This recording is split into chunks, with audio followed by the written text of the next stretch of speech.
మనమైతే సీల్గురి సిటీ సెంటర్లో అయితే ఉన్నాం, మీరు చూడొచ్చు. అంతా అయితే పెద్ద సిటీ అనమాట, మొత్తం సిటీ సెంటర్ అంటే పెద్ద మాల్ అనమాట ఇక్కడంతా. అయితే బస్ స్టాండ్ దగ్గర దిగి పట్నాకైతే బీహార్ పట్నాకైతే టికెట్ అయితే తీసుకున్నాను. అదేమో బస్సు సాయంత్రం 5:45 ఆ టైంకి బయలుదేరిద్ది.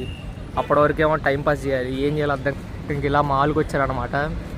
నిజం చెప్తున్నా, గుట్కా పాన్ మసాలా అవన్నీ నవ్వులుతున్నారు అనమాట. నిజంగా అమ్మాయిలు సిగరెట్లు కాలుస్తున్నారు, గుట్కా నవ్వులుతున్నారు, ఏం బుర్ర పని చేయట్లేదు. చూస్తుంటే అయితే నవ్వు వస్తుంది.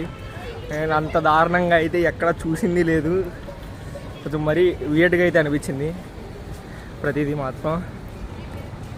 వరస్ట్గా ఉంది నిజం చెప్పాలంటే. నేను అబ్బాయిలు గుట్కా నవ్వడం, ఇదేంటి విమల్ వేసుకోవడం, ఈ రజనీకాంత్ నవ్వడం నేను చాలానే చూసాను. ఎందుకంటే నేను ట్రైన్లో ట్రావెల్ చేస్తే, పర్సనల్గా సోలో ట్రావెల్ చేస్తే నేను జనరల్ ఎక్కుతూ ఉంటాను అనమాట. సో నాకు అలవాటే అవన్నీ చూసి అబ్బాయిలు వేసుకోవడం.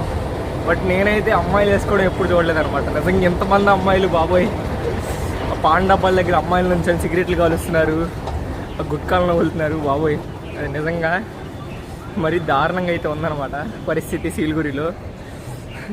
మన బస్సు అయితే సాయంత్రం 5కి చూద్దాం.